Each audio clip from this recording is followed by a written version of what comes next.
everyone, and welcome back to Castle Mac's presentation of the Mac Marches. In Mac Marches, we are playing through a West Marches type game. We have 27 different players who are all part of one overarching narrative. You can catch past episodes on YouTube if you're interested in where we're at, but prior knowledge is not necessary to enjoy tonight's episode.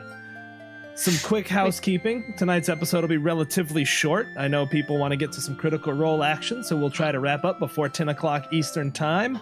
And you're also watching the inaugural episode of The Bespectacled Crew, where we all have terrible eyesight, so...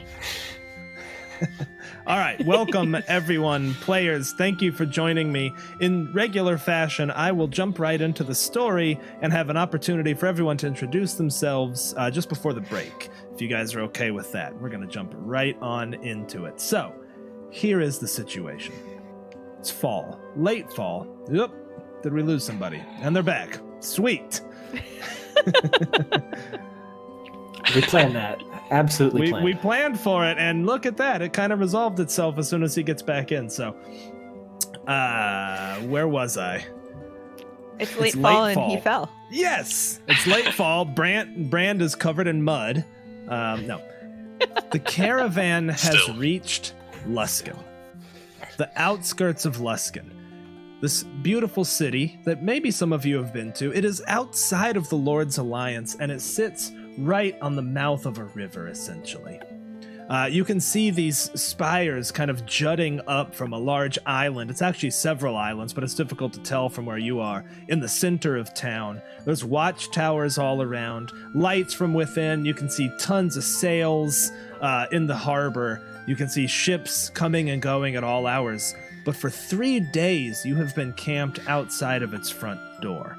This was not expected, and whispers permeate the caravan, wondering exactly what's going on. Now, as you all may or may not remember, you are in fact on a mission to colonize parts of the north on behalf of the Lord's Alliance, and Luskan is not a member of the Lord's Alliance. So tensions could be a little bit high, and the rumors have it that they're essentially changing their mind from where they were previously in agreeing to let this caravan pass. So, over the last 3 days, I'd like to go around and ask each of you what your character has been doing. Obviously, you've had your daily chores, namely, you've been on watch, you've been, instructed to do some other things. They've wisely set up a couple of fortifications to the sides because you're relatively exposed out here with nothing but a wall and the sea to the west and dark forest to the east, where rumors are that there are plenty of undead walking even now. So I am going to start with you, Brand. I'd love to hear what Brand has been doing these last 3 days in the shadow of Luskan. Well, this is kind of his first time out adventuring. Spent most of his life studying, so I think having traveled this far north, it's starting to get a bit cold. He's kind of trying to stave that off by getting into some practice routines with his martial arts and trying to do that to basically keep himself warm as well as in practice. Do you think you practicing with anyone? Have you made any friends with which to spar? Well, actually, I feel like Nocturne, your blade singer character, probably has a similar kind of fluid fighting style that they would probably spar pretty well. I think that's reasonable to say, and they've probably developed a little bit of an understanding and a friendship from so doing. But okay, you've kind of worked yourself. You've kind of worked out some of the frustration and, frankly, some of the boredom sparring right now. Your knuckles are a little bit bruised, but overall, you're walking away from it in relatively high spirits. The sweat that's beaded on your brow now quickly turns to chill in the fall air, and you sort of wrap a blanket around yourself as you walk up to one of the large fires where a couple of other people are kind of sitting around, and a young half-elf girl. Presumably the older daughter of one of the families, one of the settlers, kind of looks up at you and she's like, "Do you think you could teach me to do that one day?" It is certainly possible, but it takes quite a few years. If you have the discipline for it, then I don't see why not. She's like, it was so graceful, and kind of looks embarrassed at her father, and he kind of smiles and winks at you a little bit, kind of thanking you for taking the opportunity to treat her like an adult. Metz, I'm going to come to you last because I've got some interesting stuff for your cleric. So hang in there. I'm sorry to get to you last. I want to get to Valrook. It's Valrook's first time in the marches, but I'll be right there.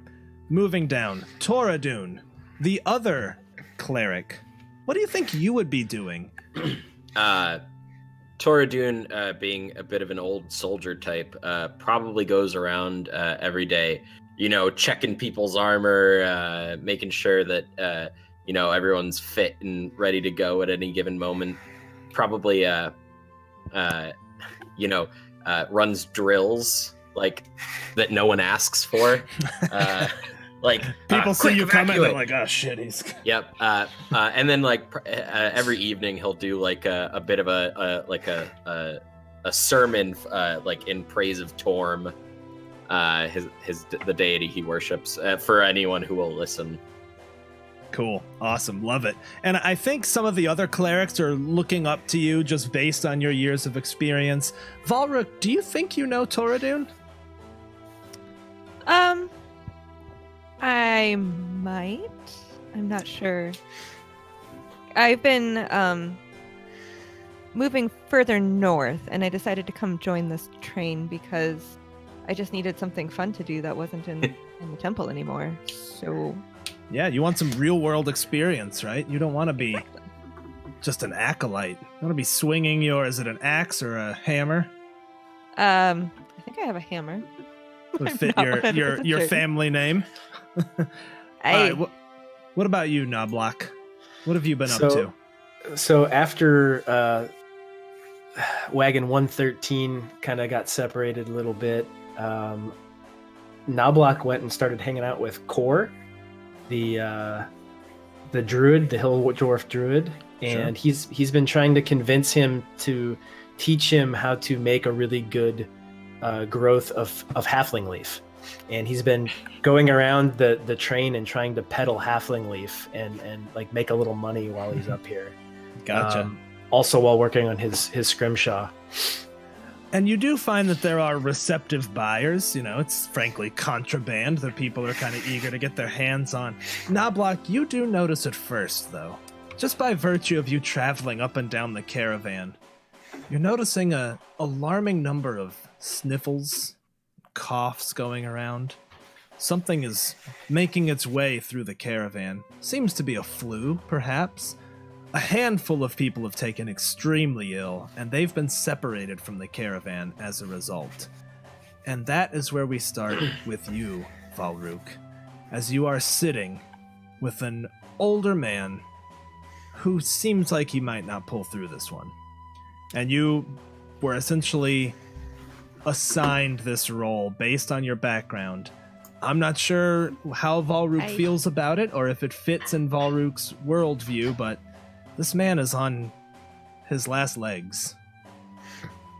The goddess, she takes and she gives, and sometimes you can't. I do what I can to take care of those who need to be taken care of, but sometimes it's just better to put them out of their misery, eh? And so this old man, Stanvar, he's kind of holding on to your elbow somewhat weakly and looking up at you. And he just says, I'm glad it's a dwarf here at the end. I spent many years in Mirabar. Wipe some blood from the side of his mouth. Oh, you poor man. I wish I had something better than my Windham or whiskey to offer you. It's like, oh, you've done enough just for being here. Just whatever it is, I hope the caravan gets in that city. We're sitting ducks out here. Reminds me of a time that, perhaps you've heard of Kiravar's company, surrounded in that valley like they were, hit from two sides. Very few survivors. I don't like it. This is not a good position to be in. I'd much rather be moving. It's much safer. But Me too, Aye. but perhaps we should go lay you down in the cot. I think so, yes. Thank you again. Thank you. Aye. And I'll- Valruk, go ahead. And I'll take him and escort him to a cot, and I assume there's like hot water or something to like. Yeah, you put a compress Hot on water his bottle. on his Yeah. head, and Valruk, as you tend to this man who's sweetly closing his eyes and looking relatively content, you turn, and in the entrance of this tent that has been set up as essentially the hospital tent, you see the figure of Hagrina leaning against the tent pole, watching you. Hagrina is the extremely capable, extremely irreverent leader of the adventurers assigned to this caravan. All 100 adventurers essentially report to her, and you have seen that she is unorthodox but seasoned. Her idea of a good time is having some wagons wrestle each other, mostly to see how people come out on top, but you also get a sense that you're in pretty good hands with her. She's done this before. She's leaning against the post. Valruk, was it? Aye, Hagrina? Can I have a moment? Aye. What can I do for you? She pulls you outside and kind of looks around, has this clandestine look about her. Says, Should we be moving to a different area? I think we're all right here, but I've got to talk with you. I have a Aye. mission for you. Have you heard? There was a prior agreement to let the caravan into Luskan. They're not honoring it right now. They're claiming all sorts of things. The sick, the fact that they don't have the resources to stand us up for a couple days, but they're stalling us. I can feel it in my bones. What I don't know is why. Aye. I've never been one for the talks and the diplomatics. I'd rather give him a good mug of whiskey and have a good time, eh? I know that about you. And she looks up for a second. She's like, Oi! Nablak! They have enough! Bring me some of that pipeweed. 1 second, Valruk. Hagrina, here you go. How She much would takes you it like? out. 1 pipe, 2 pipe, 3 pipe? She sniffs 4? a little. She's like, 1'll do. Nablak. I was just talking to Valruk here. I've got a mission. It's a bit clandestine. Are you interested? You had me at clandestine. Thought I might. All right. I need you to round up 2 more. Shouldn't be a problem. Find me that monk I saw earlier. And Valruk, what about that other cleric? Toradun. There's undead around. It's probably worth it. Aye. We could use some help turning them away. Toradun? I'll go find him. Round him up and don't make a big deal about it. Meet me out by Hey. the butcher's wagon, just behind it. All right. A few minutes pass, and Valruk, you find Toradun in the middle of forcing some settlers with these hastily made spears to do these thrusting attacks, and one of them is clearly looking away like, I am totally done with this, but Toradun's like, ha! Attack! Ha! And Toradun, what is your method of teaching these green settlers how to wield a yelling. spear? Just yelling. No, I said choke up on it.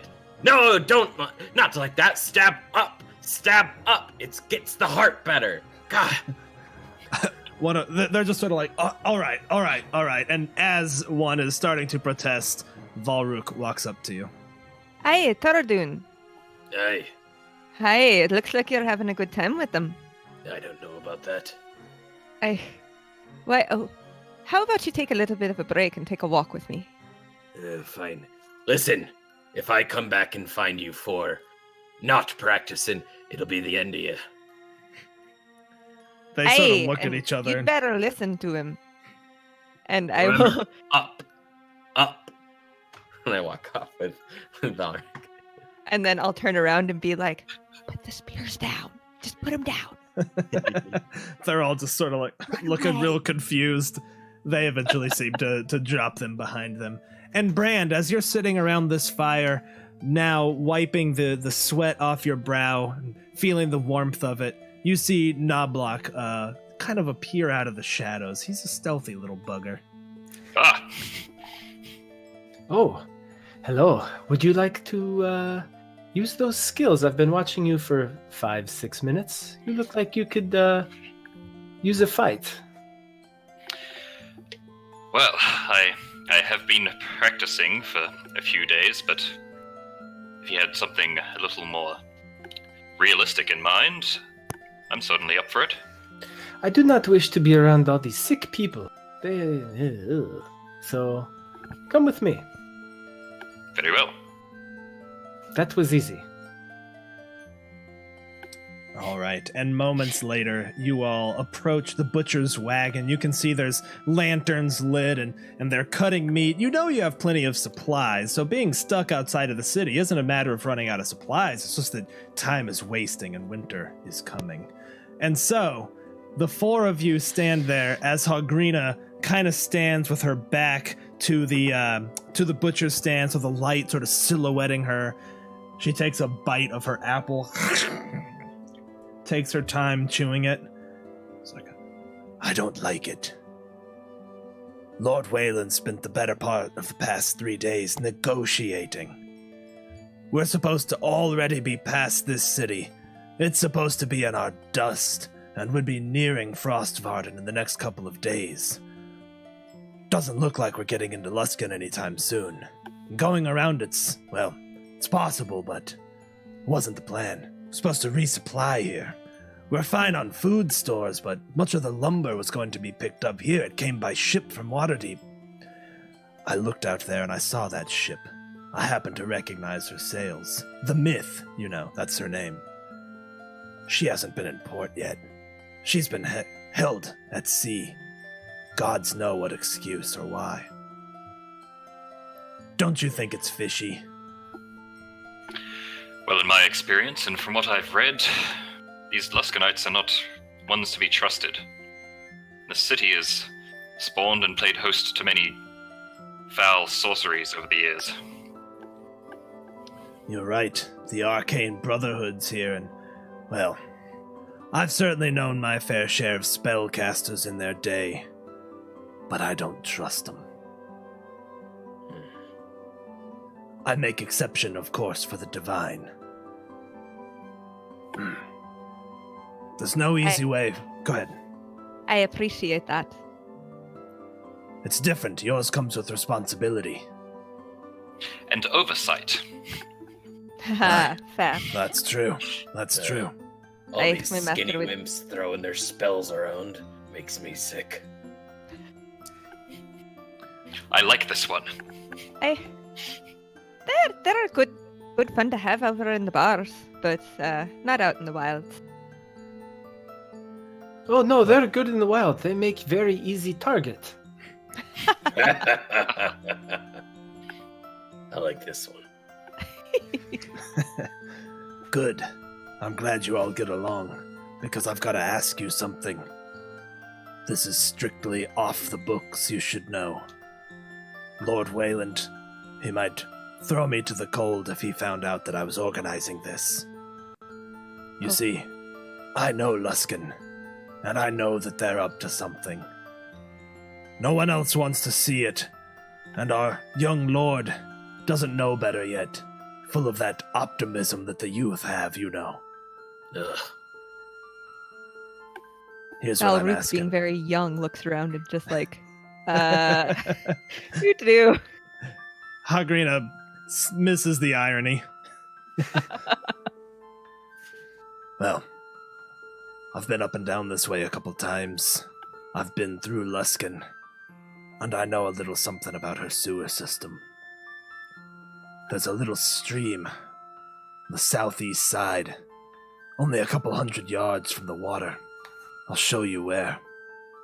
I'd like you to infiltrate through the sewers, get inside. There's a magistrate house just behind the gate.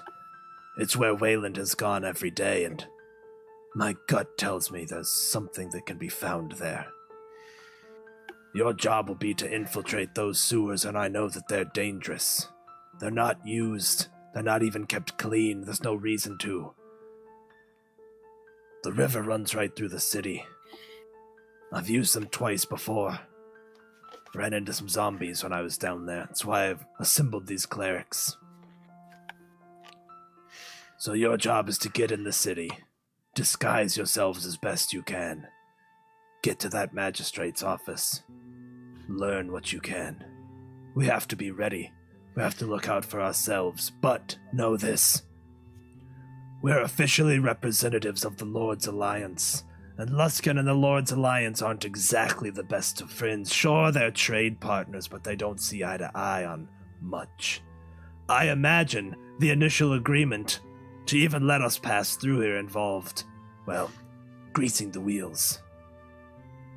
Not out of the kindness of their hearts, to be sure. Find out what you can. Get back to me as soon as you can.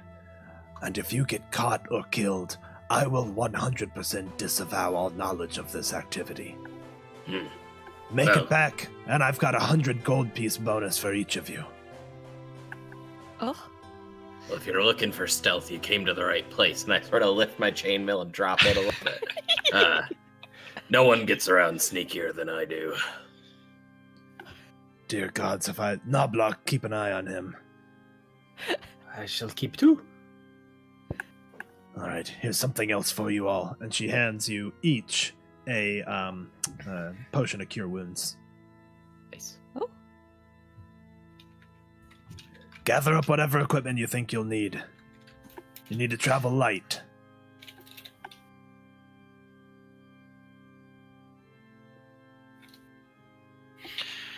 Very well. I suppose we should be off then. Hey, I'm ready to go. I pull my shield and hammer off my back. Ting ting. And I myself require no further equipment than my quarterstaff here. I'll just hold up my warhammer. This girl's got the right idea. I don't know about this man with a stick, but we'll see. I've seen this. I've seen a good bit of damage dealt with a stick. It's not even pointy. You might be surprised. We'll see. Hagrina kind of smiles and looks back at the caravan, and in the distance you hear the faint echo of a cough. She kind of shakes her head, says, I don't like it. Get moving. Come back alive. Aye. All right. Do you all do anything in preparation? Go ahead, Mitz. I don't have anything to prep. Do you? Knobloch goes and finds Core and kind of tells him, "Hey, man, if I don't come back, you can take over." Oh, if Core is in the chat, go ahead. You can reply. Anyone else do anything else? I go sit on a rock, like staring at the place we need to go, and I'm just polishing the little ringlets on my chainmail. Nice. You know those are going to get even more dirty in the sewer, yeah? Oh, please stop reminding me. It's a devotion thing. You wouldn't understand. You don't seem the godly type. No. But don't worry. Torm accepts all, even you. I'd perhaps leave like just a small letter with my belongings, just like, something that should I not return and someone was to find it, it's like, return these to this address. Nice. Send them back to my family if I do not return, since it sounded kind of dangerous. In fact, I think Nocturne sees you moving around with a purpose and is like, did you want to get back to... Are you busy? Yes, I have some other things to attend to tonight, but do you happen to know do you have access to the prestidigitation I hear some of your people, your training, your vocation, are able to. Brand, my friend, not only do I have access to prestidigitation, I've got just about every type of spell that you could think of. Obviously full of shit, but... Prestidigitation is the first thing I learned. It's the first memory I have of learning how to cast. What do you need me to do for you?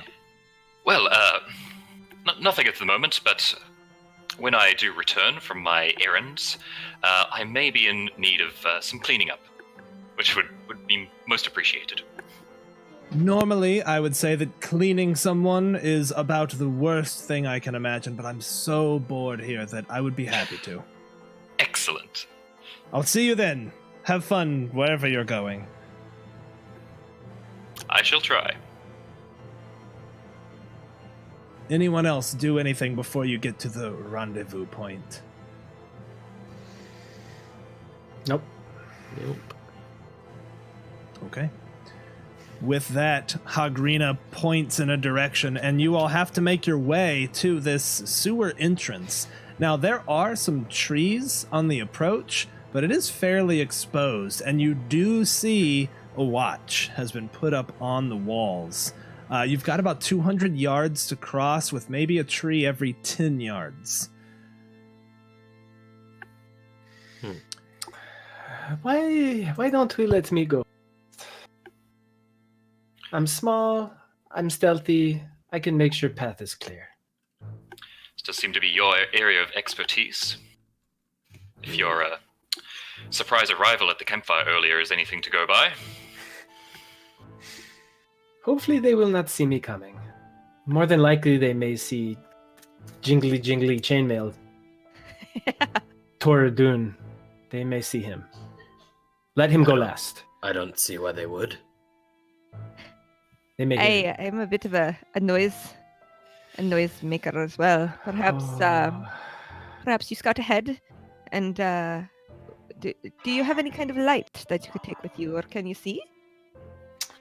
What time is it right now? It is absolutely nighttime. It's probably around 9 o'clock, so it's not late in the evening, but it's dark. You're far enough north, it's in the fall. It is essentially pitch black. There is just a crescent moon. Does Toril have 2 moons? No, just the 1 moon. Was it Saloon? Saloon is just a fingernail in the sky, and it's cloudy but not overcast, so there's not a lot of stars to see by. It's pretty dark. I don't have dark vision, so... I mean, your eyes adjust enough to where you can see, but it'll be slow going. It'll take you some time to cross that distance safely. That's okay. All right. Yeah, go let's ahead. go. No, you tell me. What are you doing? Hopping from tree to tree? Yeah, I'm gonna go like tree to tree, kind of pausing at each one, taking a look around, trying to blend in and see reactions. And while I'm going, like in the dirt, before I go, I'm going to tell everybody in the dirt at each tree, I'm going to take notes of like what I can see in terms of the watch, where they're going, how many there are, just so that whoever's coming behind me can kind of have an idea of what I'm seeing. Perfect. Go ahead and make me a stealth check. I'm going to give you advantage on it, particularly because you're going so slowly. But I'm also going to give everyone else advantage on their stealth check as well because of the notes that he is offering. I'm going to need it. Okay, so with your 15, you hop about halfway there. You're about 100 yards out. You're starting to see the watch order, and you can tell that, like most watchmen, they're just kind of complacent. They're walking, they're certainly not following a strict schedule. Half the time, they're not even looking out. They're more concerned with chatting with each other. You see a couple of them smoking. A couple of them are kind of like nibbling on some rations. And they'll sort of occasionally, they've all got long spears. They'll sort of occasionally do the look out. And for the most part, you kind of wait, like, oh, he's not looking, and you kind of sneak by. You only see about 3 guards for the whole stretch of about 200 yards of this wall. You can tell that they just seems like it's understaffed. Although you do see a lot more guards kind of at the main gate, probably because of the presence of the caravan. So about halfway there, you look back, and what are the rest of the gang doing? I'll probably move up, at least towards like the tree line. Yeah. And from there, just trying to keep an eye on those guards and maybe try and get a read on when they seem most distracted. Whether we hear them kind of like burst into some laughter or something, and it might be paying the least attention to make the dash. Perfect. Okay, I just follow him whenever he goes. All right, love it. So let's go ahead and let everybody make stealth with advantage. Toradun, you will roll normally, given your chainmail. Cool. Pretty appropriate. All right, sweet. Oh, I have chainmail too. I should roll. Well, just take the first roll, maybe. Yeah, I'll just take the left roll. So still fine. All of you are pretty good except for Toradun. Brand, behind you, I mean, he just doesn't know. He doesn't know how to stealth at all. I'm like... And Toradun, you kind of run and roll behind a tree, and as you do, you all hear two voices up on the wall like, "Oi! Rollock, did you hear that?" It's like, "I hear what, mate? Not again." It's like, I think I heard someone." He's like, "Is it a zombie again?" It's like, I don't know, mate. I heard someone down there." He's like, "You're an idiot." And he kind of stands there for a while, staring, waiting, squinting into the darkness, shrugs his shoulders, gets back to walking the length. You all are halfway there. Same. Right. Second verse, same as the first. Yeah. All right. Noblock, go ahead and roll me stealth with advantage. In fact, everybody can. Woo! With advantage? Yeah, with advantage, so you two will roll normally, given your clinking chainmail. Ooh, Needed that advantage. those rolls. 11? Hey! Okay. All right. Fortunately, there is a lot of sound. The caravan is making a lot of sound. There's a rushing river. And with that, you all, with your instruction, Brand, help Toradun kind of leapfrog from tree to tree. And finally, you all rush forward and press yourselves up against it's a stone base and then goes to wood. You kind of press yourself up against the wall of the city and listen as a guard passes sort of behind you. And you can hear him muttering to himself. And all he's doing is saying how cold it is. He's like, it's so cold. God, it's so cold. Damn cold this night. So cold. Just whining and whimpering about the cold the whole time. And below you, you look and you see this sewer grate that's maybe about 3 feet in diameter. It's circular. There are bars, but they are rusted. And you look down, there is some thick, brackish water sort of pouring out of it towards a stream that then runs off to the north into the river. And it looks like the bars are rusted and broken off at about that water level, but it's only about 1.5 feet from the bottom of that to the bottom of the bars. By the gods, I'm going to have to crawl through that, aren't I? I mean, I could just break it more. No. I could take my hammer to it, eh? No. That's what I was thinking. This girl thinks right. Aye. You could wrap a cloth around it, and it wouldn't sound as loud. Did the two of you know the meaning of the word clandestine? No. Well, I'm not that hammer to it, but I could if Well, that in was this situation, it means to not make so much noise. Aye. I wasn't making that much noise. I wasn't even doing a war chant. So goal I'll here give you is that. as close to silent as possible. Silent. I don't know that I'm gonna be able to fit through that though with my chainmail on. You could take off and then I hand to you. I Maybe suppose I not. I could- don't know. Yeah, I'm not. Hey. I'm kind of short too, so maybe not.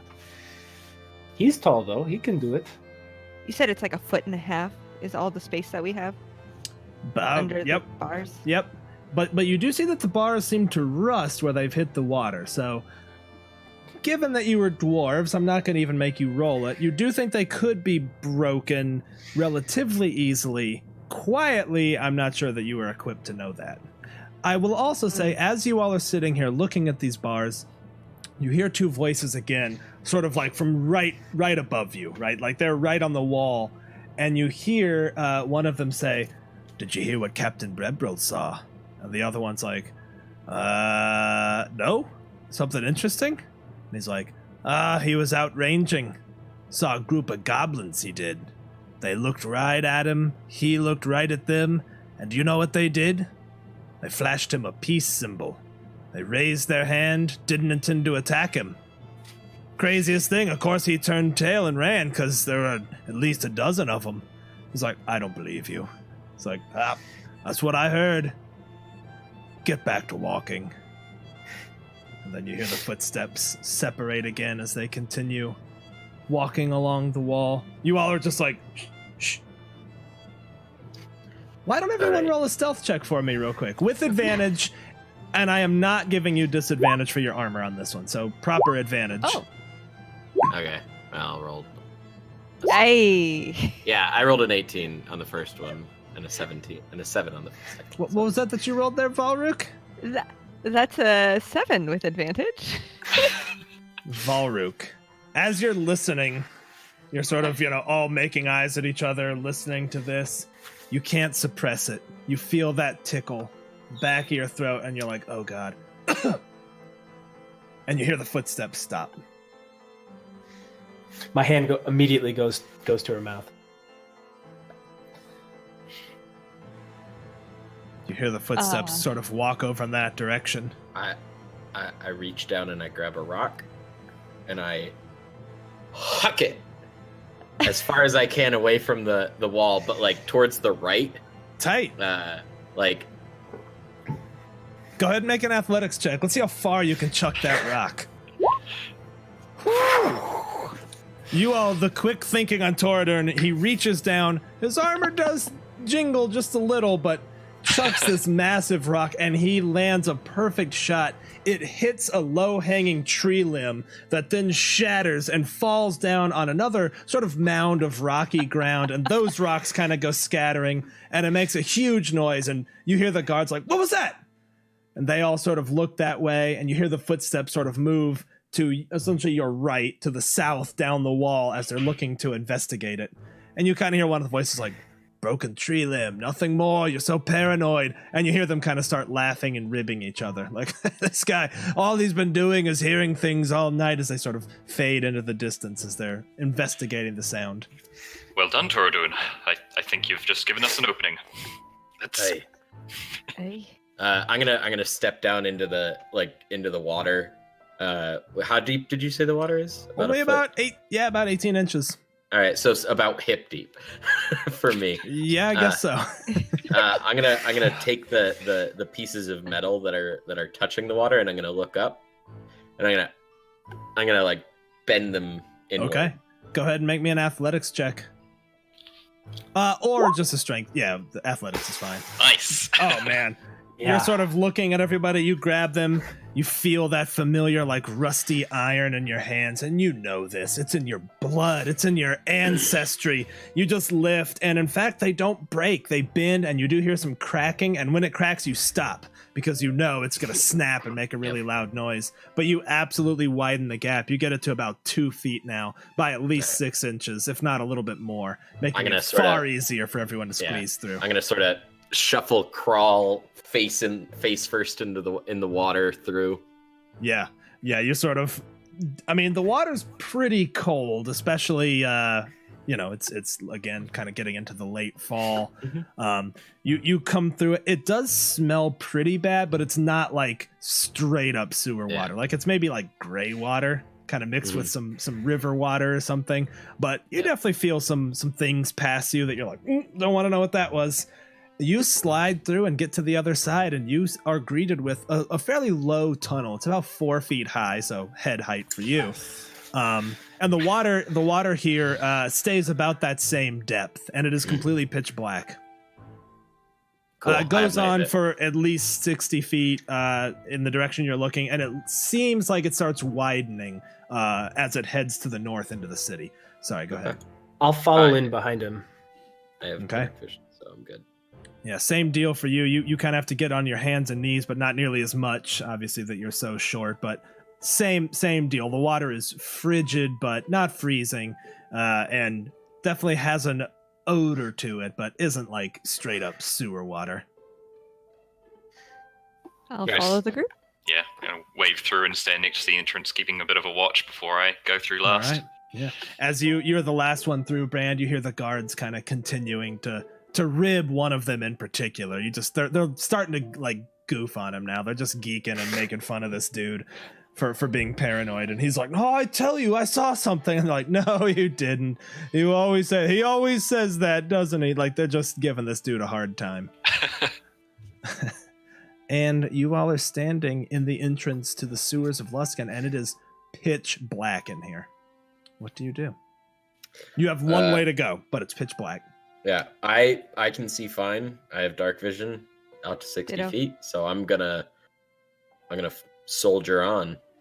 I'm going to be like hand on his shoulder, just following right behind, making my way. Okay. How about you, Brand? Yeah, I think, and we'll do the same, pair up with Balric. All right. Let you lead me onwards. Fantastic. And so the two of you lead the blind, and you all are going to be effectively blind for right now, should anything come up, which I doubt it will. But just in case, let's go ahead and go to a map.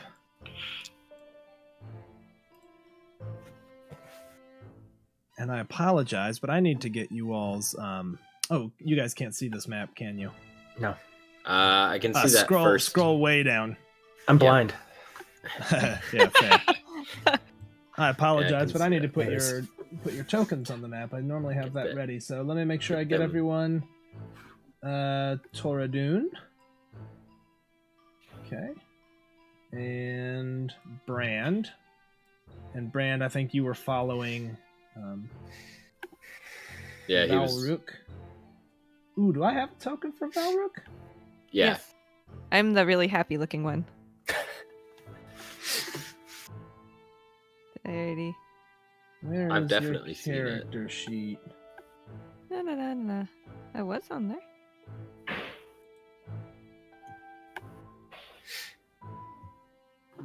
I'll tell you what. Oh, there we go. I got you. This is why I'm normally more prepared than this. And also need Knoblock, which I know I have. They need to be in alphabetical order. Where is Knoblock? There it is. Okay, this is effectively the order. Not sure why Knoblock is so large. It's There the you go. largest halfling you've ever seen. Right? That's a big boy. There you go. This is what you all see. And you can see that the tunnel turns to the left here, turns to the right here, and seems to open to a large central chamber here. Now here, the tunnel does open up. So this is after you've already gone 60 feet or so in. Debris in the water everywhere. The water is still about the same depth, but it's actually flowing with some swiftness. You would surmise that the part of the river is diverted here to just keep the water flowing. And again, doesn't seem to be terribly filthy, probably as a result of all that fresh water coming in. I'm gonna stop and turn and look at the two clearly very blind people, and I go, "Did you not bring any torches?" Oh, I have a torch. You How many do probably you want? Okay. No, Want- you should I- light one. Do we Are want we to sure? clean up our area though? What if there's things in here? I mean, if there's things in here, they'll be able to see us. Already. Well, True point. fair enough. I have spent Not- many hours in sewers, and yes, torch. That's disgusting. What brings you to the sewers? Chasing goblins. Ah, goblins are no good. Nasty yeah. little buggers. Pull out a torch and. Okay. All right. So you and Brand both have about 30 feet of vision now, and 30 feet of dim light beyond that. And you essentially see this. You've got 3 paths you could go down. Brand, My pa always said to go to the left if you could. Eh? before we choose, Brand, if you wouldn't mind, would you mind holding torch? You are a little taller than me, and it might make a little help. Of course. Plus, if I need to shoot, I can't hold the torch. Yes, I was meaning to ask if you needed both hands for your particular set of skills. Yes, please. I can manage. I'll take the torch, carry that. Well, that's that sorted, and I always trust the wisdom of a fine dwarf lass's father. So let's go left. All right. I will move you guys and tell you what you see. Actually, I'll tell you what. Why don't you guys go ahead and move yourselves so I can reveal the area real quick. See about 60 feet. So you're going to see this. And you can see into this little alcove right here. Mm.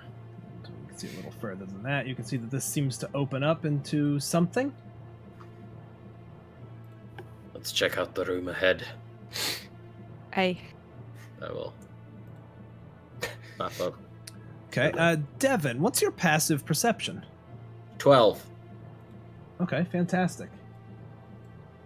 You walk up here, and notice nothing. Yep. I turn around. I turn around and I go, "What are you waiting for?" Everybody else, go ahead and move up behind him, and tell me your passive perceptions. I'm gonna stop right there. I can't Okay. move myself. I can fix that for you right now. It's not letting me click. Sorry. That's okay. Looks like I don't have it. It's not wired up quite right for some reason, so should be fixed in 2 seconds.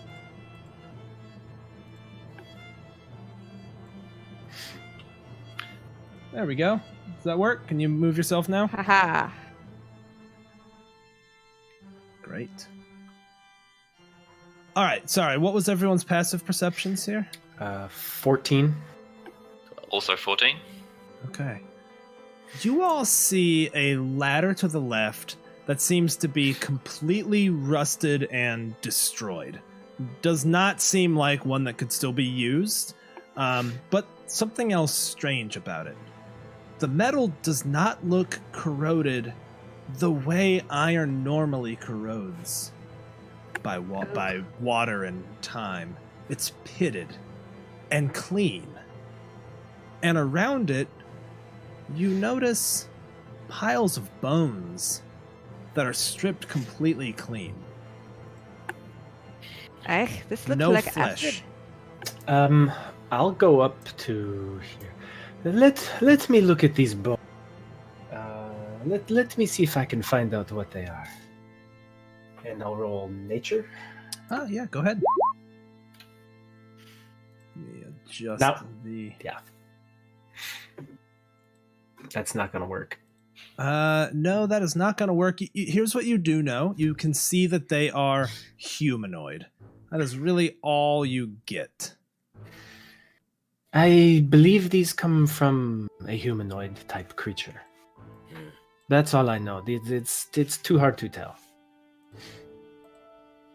What's at the top of the ladder?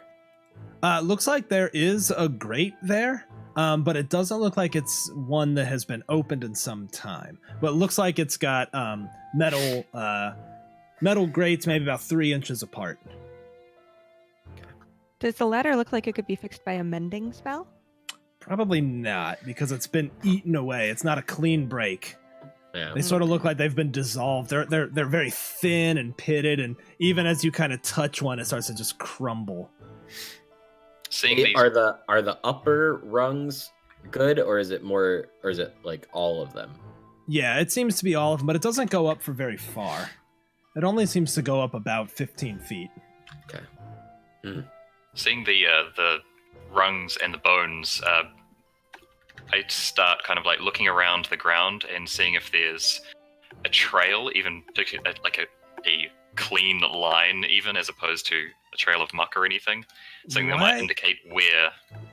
Why don't you roll me a investigation check or nature check, your choice.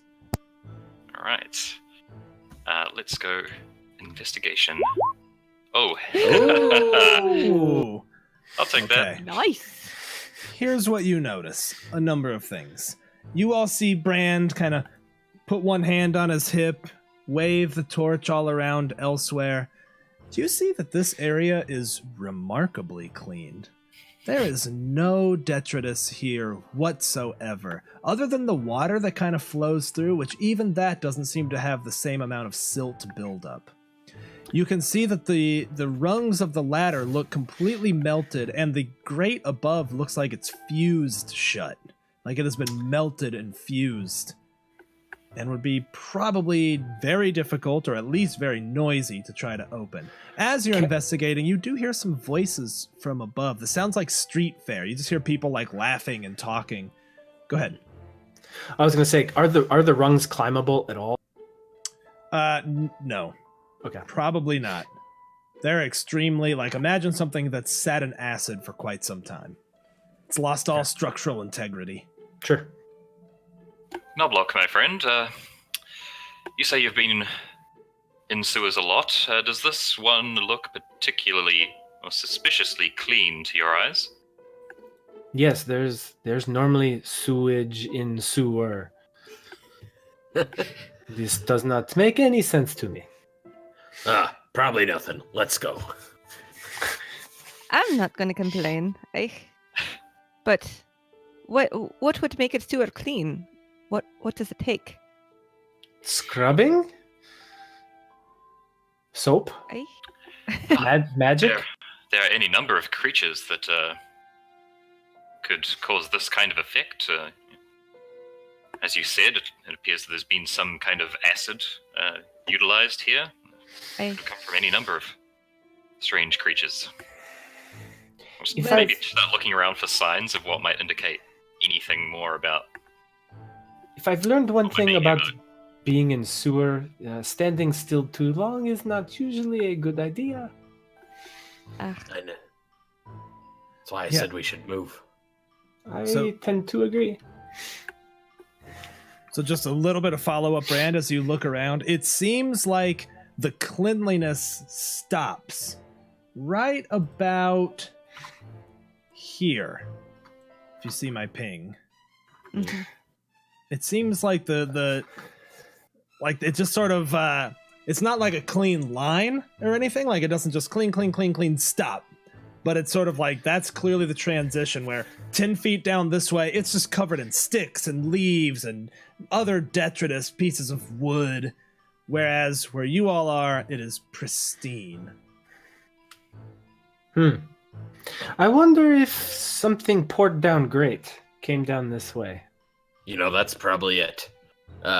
So let's go.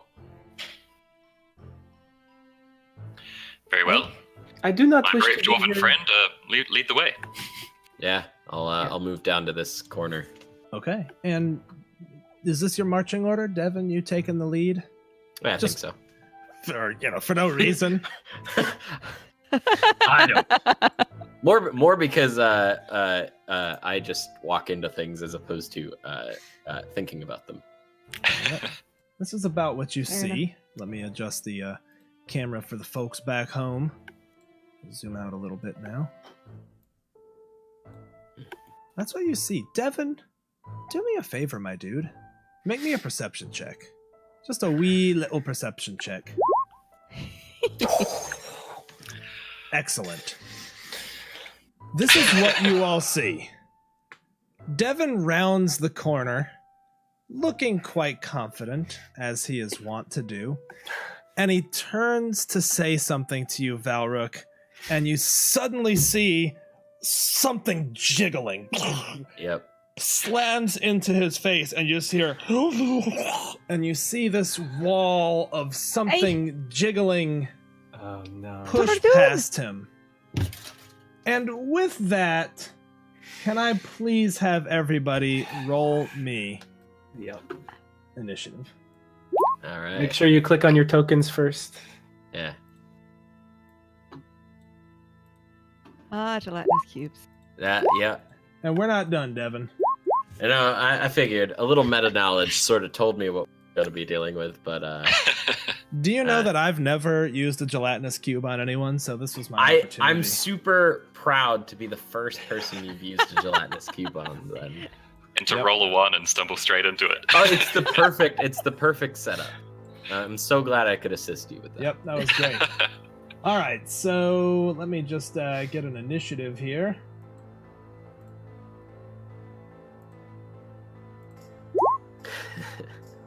I'm thinking with clerical training, Valrook probably has some idea a little bit about what a gelatinous cube would be. Maybe?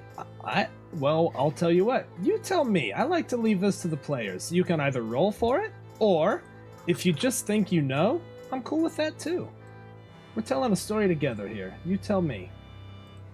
Well, she's gonna know the basic, like, these are creatures you will encounter. These are goblins. These are... And gelatinous cubes are kind of common, right? Maybe? Or are they not common in this area? I don't think they're terribly common, but Okay. you know, they're also unique enough I to sure where don't. you might have heard about That's it. a 3 on my Yeah. history check. I have no flipping clue what this is. Toradun definitely doesn't know. He spent all his time on a battlefield or cloistered. He doesn't know what shit is. Toradun, go ahead. No, I was gonna say, I am pretty sure yes, I know what this is. I've encountered 1 or 2 of these. All right, but you all certainly don't have the opportunity to have this kind of conversation No. as Toradun is like, anyways, like,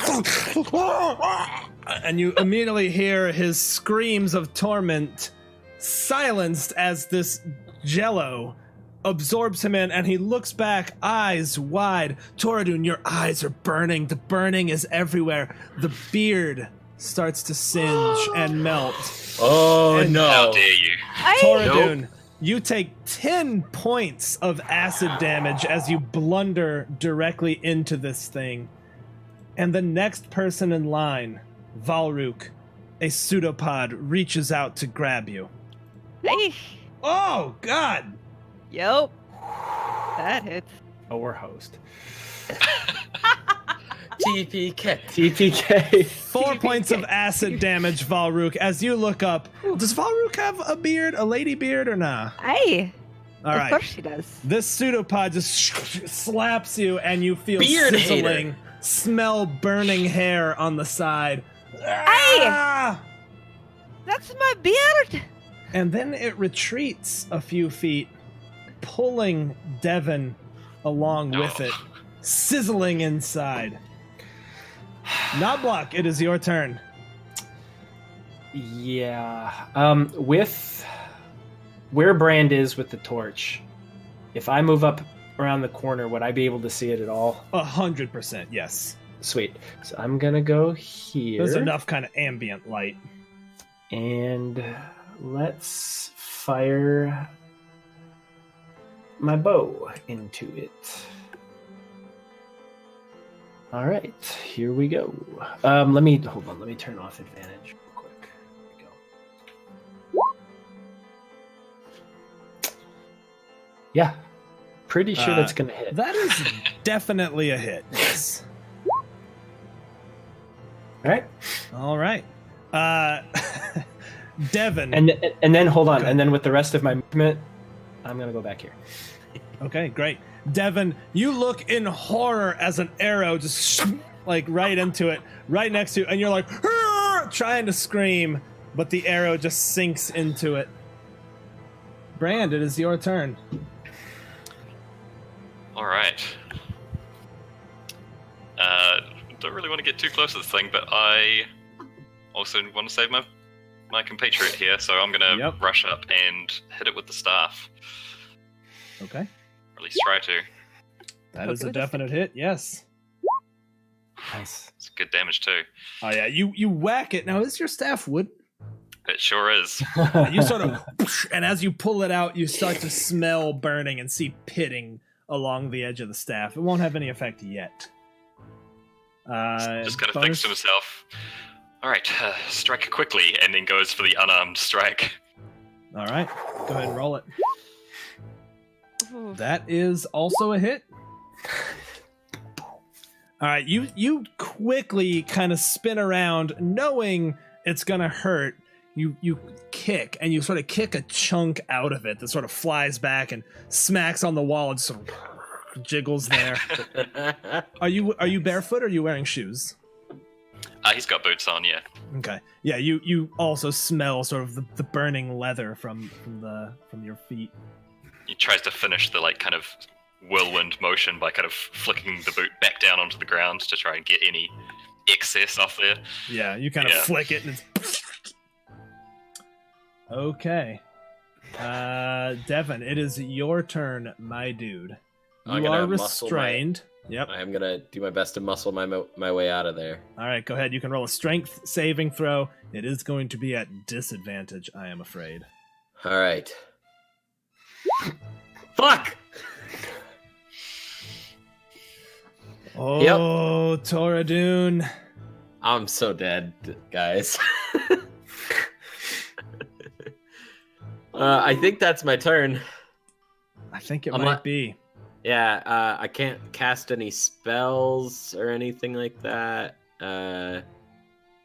Everything has verbal components.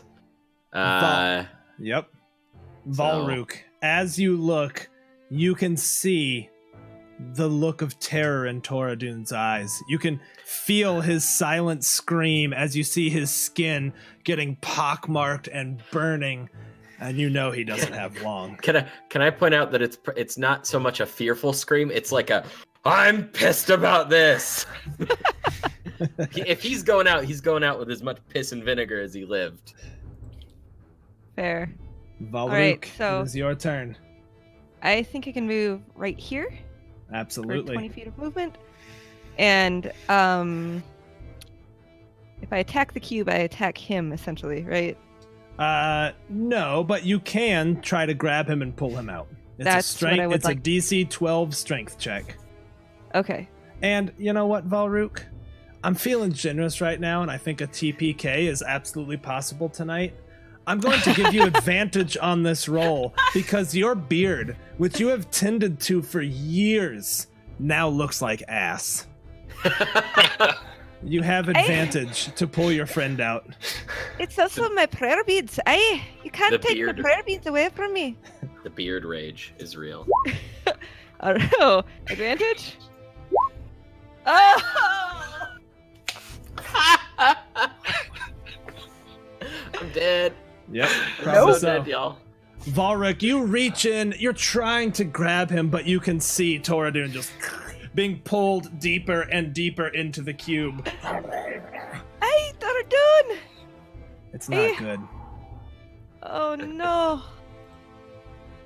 And then can I step back? Because I You sure can't can. do anything else, right? I don't have any bonus actions. You are good, yep. And you won't take an opportunity attack because it's got reach. Okay. Toradun, I'm sorry. Take 17 points of acid damage. Ooh. I'm down. I'm at 0. You all just see him, and he's screaming, and you can see his body now stops resisting, floating inside this cube. The cube, on its turn, however, takes a strange sort of jiggle to the side and tries to pull away so that it can digest its meal. Can I take a swipe at it? No, it disengaged. Ah, cool. Nablock, it is your turn. All right, so I'll move right up to here because I can't get to it and I am not strong. And aiming to where I don't think Toradun is, we'll shoot at it again. Ooh, tasty. Very nice, sir. Nice. Your arrow slices into it, pushes out the other side, and in a strange fashion, the tube it left, some jelly kind of pours out of the tube, and the thing jiggles very angrily.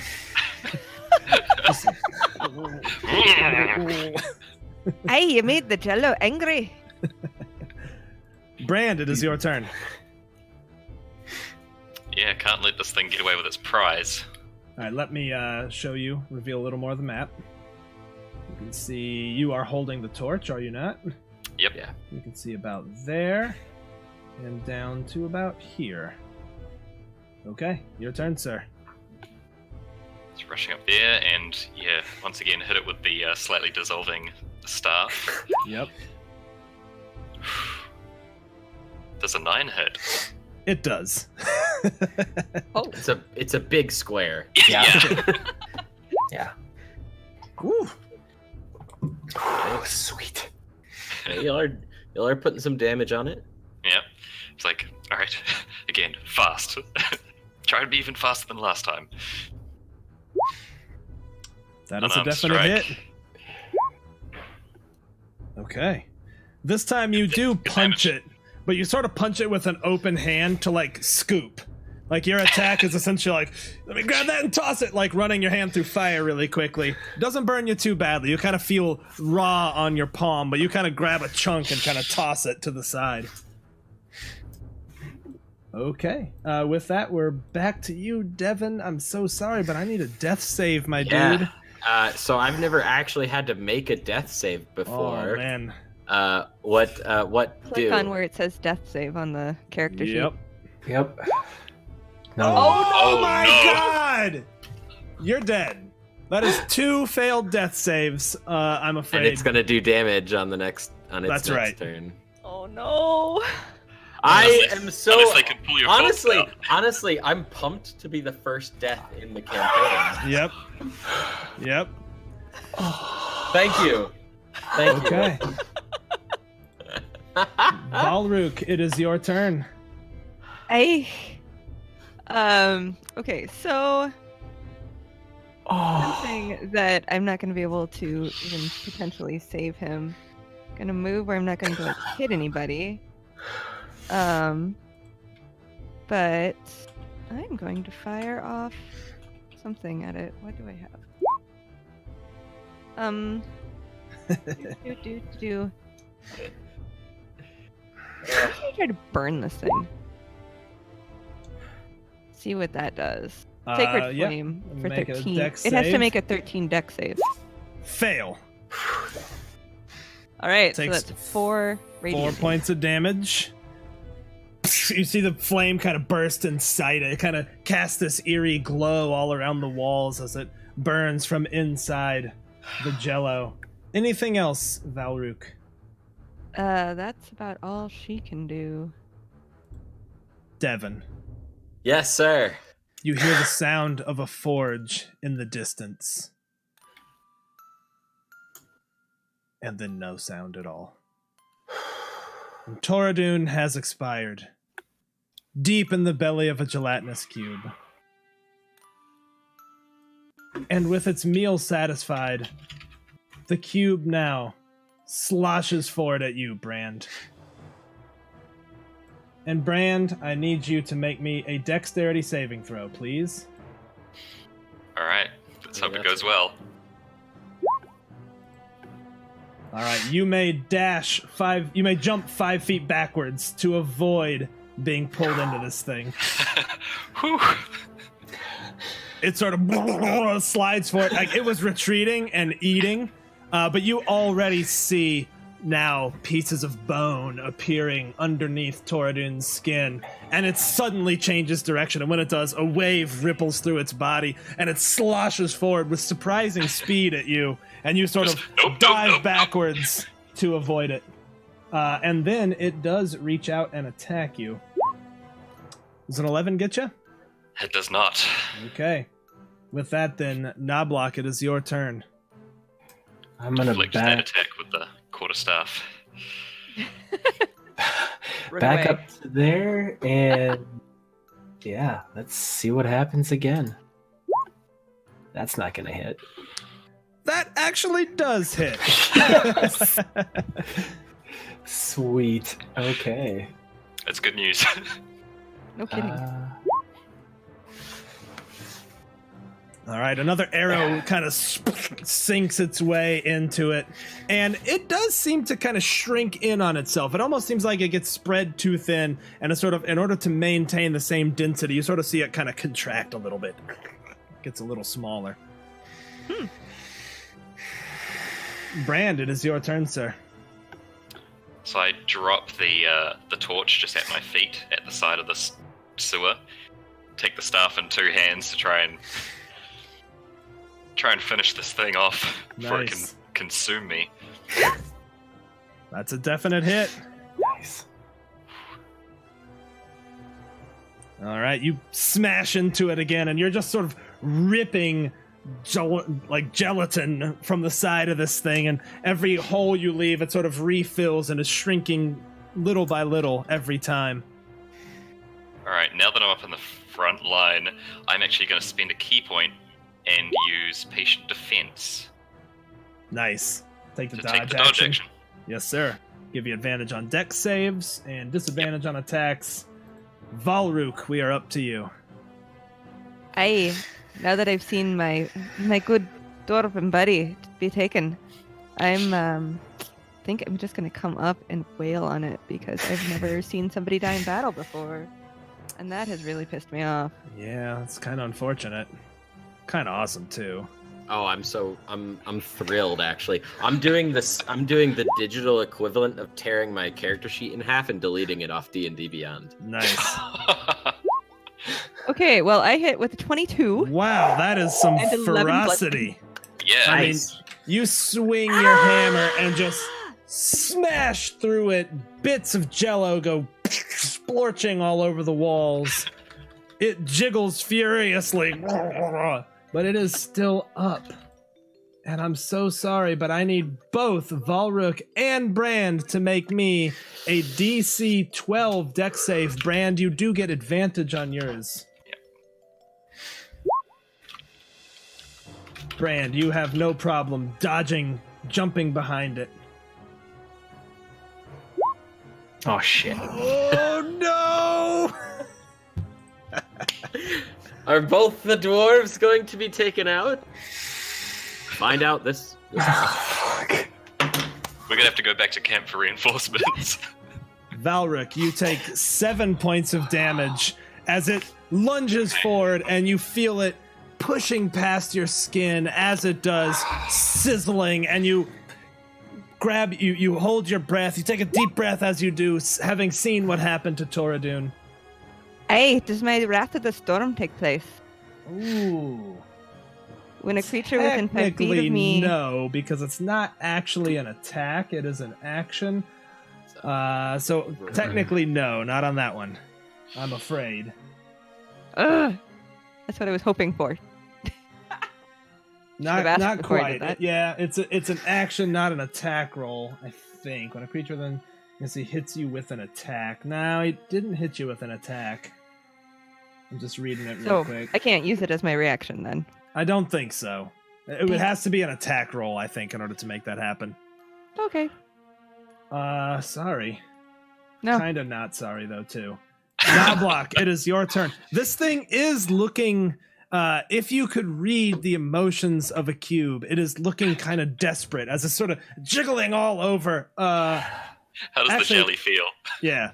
Sorry, it does have one more thing. It reaches out the pseudopod to attack Brand, but with a disadvantage especially. It sort of like flies off, and it's kind of like, you know those like sticky hands that kids get to like throw it and it like sticks to something?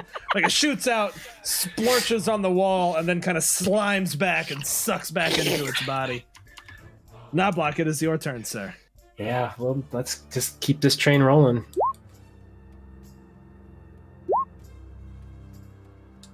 Definite hit. It is now, this arrow kind of sinks into it and pushes through the other side. And when it does, a big chunk of it suddenly turns kind of cloudy.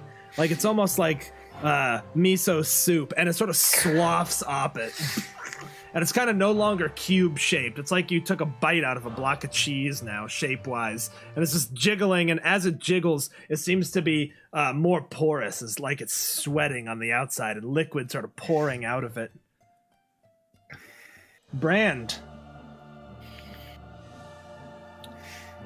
You're so Yeah. close. You're so close. Yeah, I'm just gonna wail on it. Yes. Two-handed with the staff. Yes. Yes. That is a hit. Come on. It's good damage. Yes. You wail on it with the staff, and the whole thing goes cloudy. It's still jiggling, but now these gaps are opening as if the cell membranes were breaking down, and liquid is sort of pouring out, but it is still jiggling with intelligence. Let's go for a. Yeah, let's just stay aggressive. An unarmed strike. I'll give it another kick.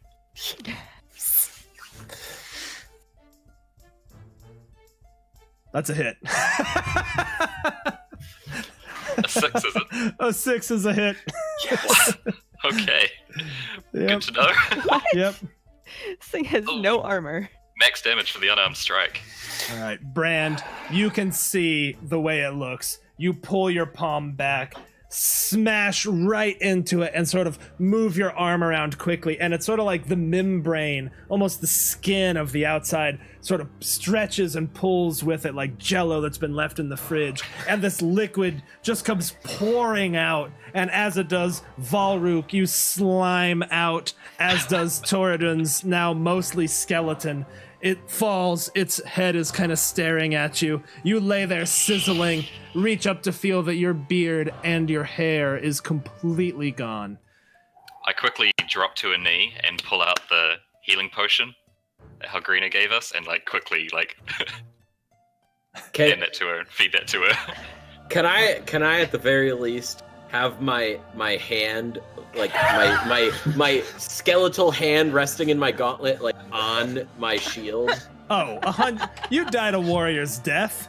You died holding your hammer and holding your shield, but you are dead. And with that, we're going to take a quick break. We will come back. We won't play much longer. Again, my goal was to end about 10. We'll probably go to about 10:15. I've got just a little bit left here. Devin, I'm sorry you died. You know what? Before we go on break, let's go around, let everyone introduce themselves, let everyone know where you're at on the interwebs, and generally commiserate with poor, sweet Devin, who had his... Is that your first character death? My first character death. I need it. I need it. Man, pop the cherry. Mm-hmm. All right, we will start with my friend Sean, High Score Kid, who, by the way, did our new intro for Waterdeep Dragon Heist, which is incredible. So Thank good. you. Very good. Yeah, so you can find me on Twitter at High Score Kid, or in the Castle Mac Discord under the same name. And yeah, open for art commissions and all that stuff, which obviously you can see some of the samples there on that intro. Do it. All right, how about you, Devin, my friend? Yeah, hi, I'm Devin, Arcadevin on Twitter, Utilitas in Discord and Twitch. I hang out in the Castle Mac stuff all the time.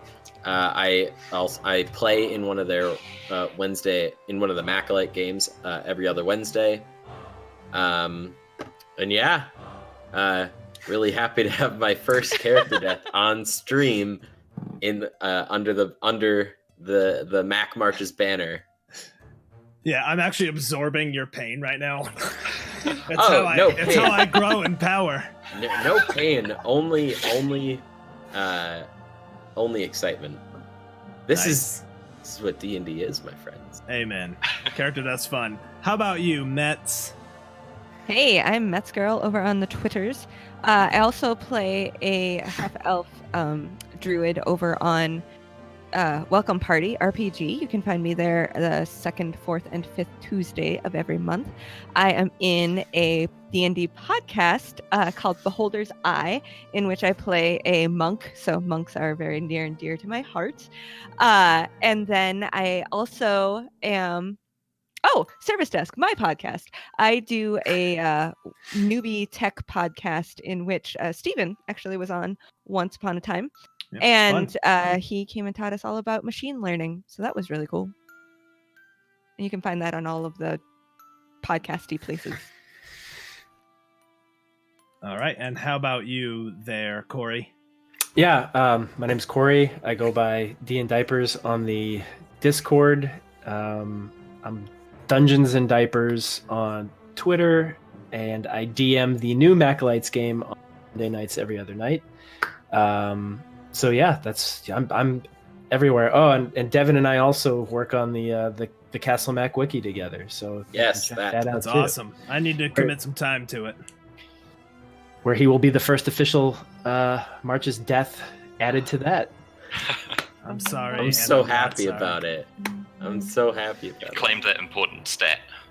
Listen, I'm thrilled.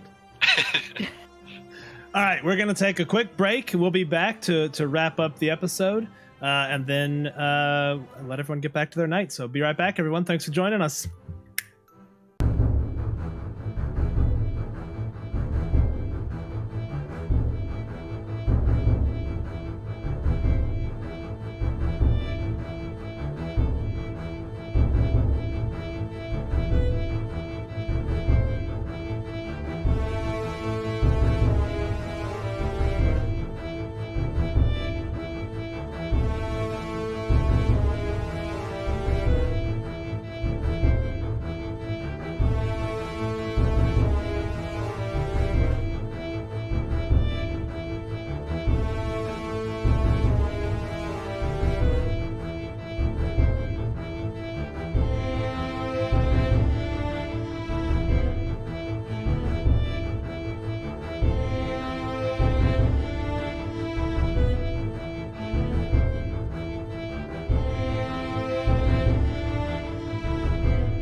right, everyone, we are back, down a cast member as our friend Arca Devon went down hard to that awful, awful creature. But them's the breaks. That's what happens when you sign up to the adventuring life, right? And a job must still be performed. All right. You all see this jiggling mess in front of you, the body of Toradun. Take it away. Looks like the healing potion is gone, so well on it, but I'm not one for sentimentality. But we should bring his things back should we get the chance. But let's leave them here and take them on the way out. If we cannot bury the body, we could at least take his weapon and shield and give them a burial. I could carry it with me. I don't think it'd be much of a hindrance, considering Okay. all my armor. And I put it in my bag or whatever. I assume that's okay. Yeah, totally. No problem. Okay, so his sword and his shield as much as will fit, so I'll probably have his sword sticking out of my bag now. But Yeah, you've kind of got the handle sticking out, or rather the blade. It's all pitted and like turned yellow in spots. The edge in some cases has like burnt Just gone. inwards. well, And Valric, your skin is bright red as the outer layers of skin have burned off. Your beard is completely gone. You kind of wipe, and there's just like gel and hair comes off, like it's all been nared. hey, I've heard of removing hair, but this isn't the way to do it. Ugh.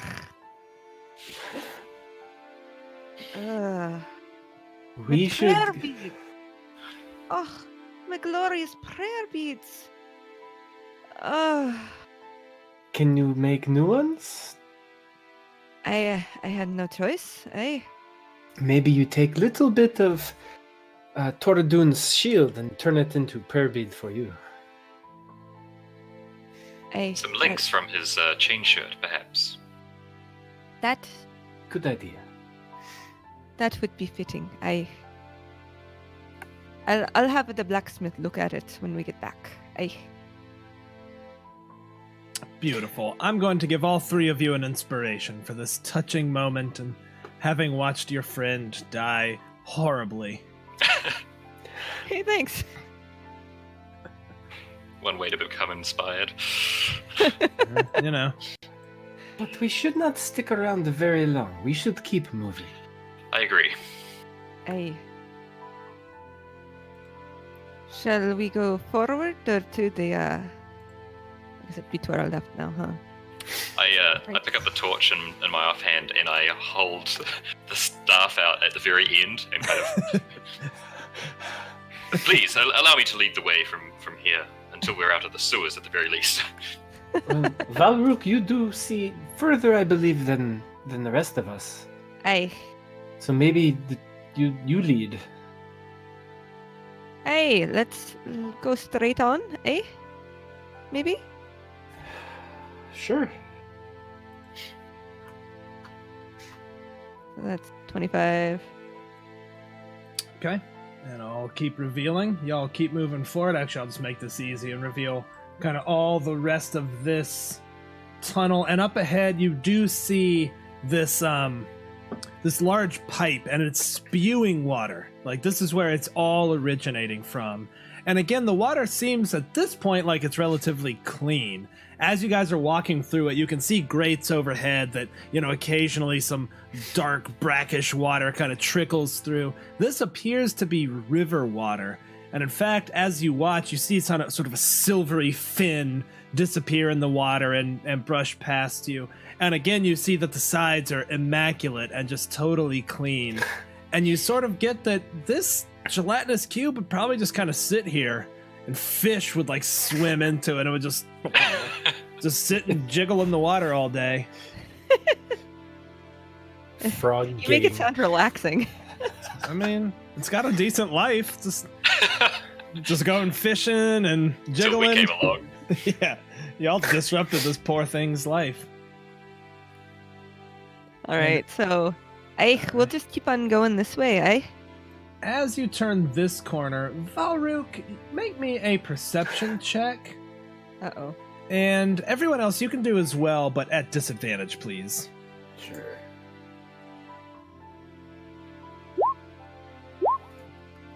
$15. Brand, you're just like, you're so scared. Like, you're looking paranoid. behind you. Yeah. Knoblock, you're kind of splashing through the water. Valruk, you hear the sound of someone in pain up ahead. You hear like, no, no, no, no. Oh, boys, did you hear that? There's someone up ahead. What's Sounds the like- cube? I don't think so. Is this hallway clean as well? Actually, no. And in fact, with your roll on perception, you do see that it's clean to a point, and then similar to before, you sort of see it fades into chaos, as if it's just like stopped going that way. Okay. I don't think there's another cube. The road gets dirty up ahead. Ah, But that is certainly a relief. do you hear that? I suppose we hear it now. You do, and in fact, you don't hear it for much longer, because what you hear is no, and then you hear these wet, squelching noises, just kind of. Let me do some ASMR for you guys. That's what we come to the stream for. Uh-huh.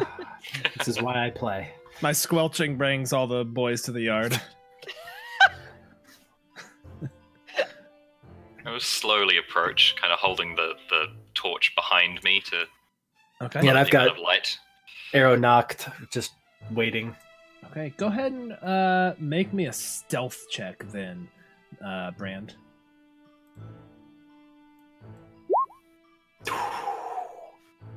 Brand, you peer around the corner. Let me show you what you see. This You corner see- down here. Yeah. Oh, that Go corner. ahead. Yeah, back up.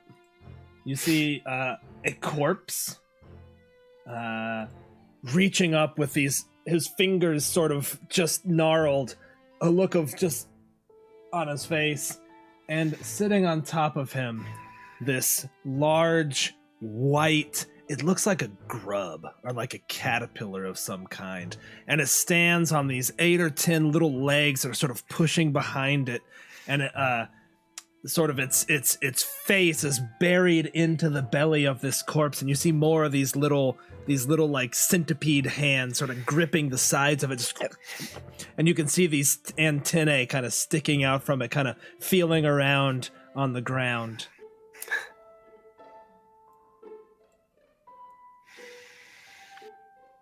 Ooh. Uh, um, would I Oh, see this at friends. all? I suggest we get the drop on this one. Perhaps try to hit it from range.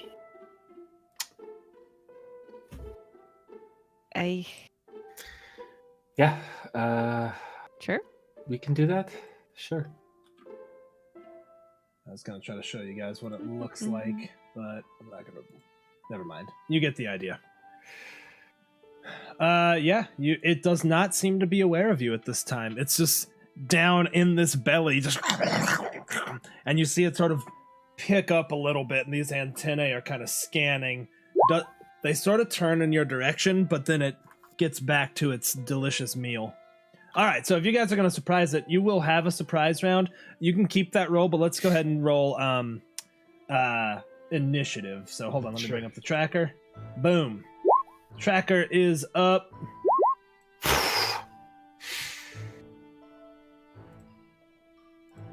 Why are you not working? Brand, can I switch sides with you? If you Yeah, don't sure. mind? There we go. Okay, looks like that's right. We're only waiting on 3 players. Yeah. It's like you killed one. Oh yeah. Sorry. Okay, so Valrook, good. You rolled first, so you absolutely blast this thing with a guiding bolt. You all sort of see her speaking the words, put her palms together, and as she does, this thing turns to you all. It's just got this insectoid face, these large, bulbous, pale eyes. Its antennas sort of turn, and it's got these pincers that are just covered in viscera. And as it looks up at you, this bright white bolt just slams into it, and it lets out this noise as bits of chitin and pus fly off of it. So that is a definite hit, and you did how much damage? I'm looking to see why I didn't roll. You didn't roll it. Just click on the name guiding bolt there. In the chat with, yep, there you go. There it goes. All 10 right. radiant damage. Nice. 10 radiant damage burns into this thing, and you all smell something a bit like chicken cooking as it does. Let's see. That would be Brand. You're up next. Yeah, begin to take a few steps forward, leaping up. I'm going to kick off this wall, kick off the other one, and then come towards it with the overhead strike with the Hell yes. staff. Hell yeah. Crouching tiger. Yeah, Advantage man. from the guiding bolt. Come on. Yes. That is a definite hit. All right. You sort of smash right into it where its little pincers are and kind of push into it. Your foot sinks into chitin and you hear cracks. And for the bonus action, I'm actually going to use patient defense and kind of try and hold the line there so that my ranged Nice. allies can... Yeah, you hit the me up. ground, kind of raise your hands, waiting for its return. And in Kind of spin fact, the staff back behind. yeah, which one half is now just like a twig as it's burnt. It looks like a pencil that's been chewed on. All right. It rears back and its antennae sort of pull back. They almost look like they're going to strike, and it lunges forward. And as it does, the 2 antennae kind of sweep out, trying to catch you. It will have disadvantage on this roll. And I imagine an 11 does not hit you. Does not. You grab it and kind of push it to the side as it brushes past you, and you can almost see these little barbs on the end of it that look like they're trying to puncture your skin. As it misses with that, it rears back again, its little pincer just, and it lunges forward at you, trying to bite you. Does a 12 get you? It does not. Nice. Knoblock, you are up. Yeah. Bet. So seeing Brand do this like off the wall bounce back and forth, Knoblock's gonna like run up, do a roll, and then come up and shoot, try to also look cool. So he's only gonna move up like 5 feet. And then You just roll fire. forward. Yeah. I just do like a somersault and stand up and Like an awkward dad somersault. yeah. I don't That is a miss, but you do have an advantage. We allow advantage to be used for rerolls. Okay, well, I'll re-roll that then. So yeah, let me turn that off, and there we go. That is a hit, in fact. Okay. Okay. As it's rearing back and like lunging at Brand, you hear an arrow sort of whistle right past your ear and lodge right under some of the armor plating, sort of this crunching and squishing sound as it slams into it. Ugh. And with that, we're back to the top, and Valrook. Okay. Yes, cranky old English dude. His friend was between it. However, I use the rules of corner to corner, so he's got a clean shot and was not obstructed. Apply that from a game called Imperial Assault. Gotcha. I'm gonna use my probably now pockmarked Warhammer. No, I'm not. That would be a critical failure. No, you do have advantage. You can re-roll. You'll be spending your advantage to re-roll. Worth it. There you go. There you go. Yes. Okay. That is a hit. I would hope so. Oh, but it's only 4 bludgeoning. All right, you rush up, and amid tentacles and pincers and these little tiny, what do they call those? They're not legs, the things the centipedes have. They're called something else. Anyways, they're just sort of like squirming around, and it's like writhing back and forth, covered in the viscera of this body that's still just... Brand, over to you. So we, on the break, we had that short rest when we were kind of You sure did. checking out on the body. Good, that means I have one more key point left, so I'm going to move around behind this thing to try and keep its attention away from the others. Kind of taking a spinning movement and then bringing that staff around, cracking into the side of it. Cool. This will be a normal attack. Oh, yeah. Nice. Oh, The whirlwind beautiful. strike. Nice. 9 Yikes. points. And then I'm going to spend my second key point to dodge again. All right. You kind of duck behind it, and you take your staff and jam it between some of the armored carapace and just sort of pry. And you hear this as this armor plate rips off, strings of viscera and pus sort of tearing from its flesh, and it goes flying and clattering on the ground. And it lets out this and like turns to face you. I was going to have it roll to see who it faces, but it in fact is coming for you. And again, these tentacles kind of lunge out at you. I'm sorry, that actually should be rolled with disadvantage, but I got a 10 anyway, so I'm pretty sure it misses. It's a miss. And as you deftly, this time you use your staff, you kind of smack one of the tentacles and then spin it around to push the other one back. It lunges at you with this nasty-looking maw. Oh, I That's a do hit. believe that got you. And how did I roll damage for these? Oh, well, I didn't set up that NPC quite right. But you in fact take 5 points of damage as you block the tentacles with your staff, and then look up just in time to see this thing sort of clamp down on your shoulder, and you feel it kind of digging and searching. It's just ah! Ugh. Not Once again, blocked. just like pry it away from me, back up a bit. Yeah. Light this dude up.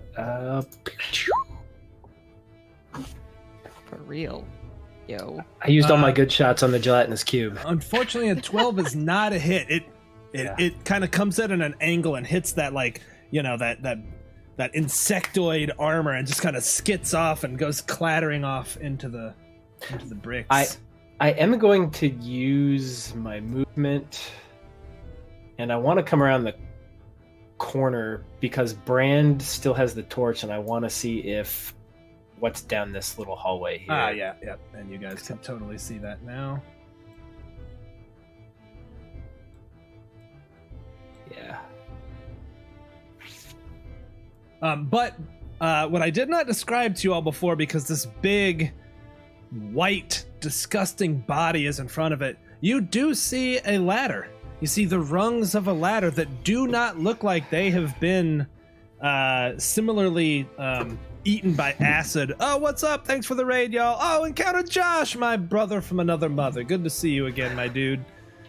So as it's sort of writhing around and it bit into Brand's shoulder, you see this perfect iron ladder that heads up a cylinder, maybe 20 feet up. And with that, Valrook, it is your turn. Still in front of the monster. A little help here, please. Hey, that looks no good. Hey, let's. I don't know that I can do much more than with my warhammer. That is a hit, and yes, we had someone walk right into a gelatinous cube and get sizzled up. Hey, All right. You know can't what? seem to do much with my hammer. The thing is just writhing around now. It's like an animal that's just been cornered. It's taken all this damage. It's got a missing armor plate that's still kind of hanging by this like pussy viscera, and you swing your hammer and smash into one of the armor plates, and it dents inwards, and these cracks sort of appear from it. And as it does, this kind of green pus just kind of oozes out of it. But you pull it back, and it's just squirming and writhing. With that, we're back to you, Brand. All right. Since it's looking pretty bad, I'm going to go full offense.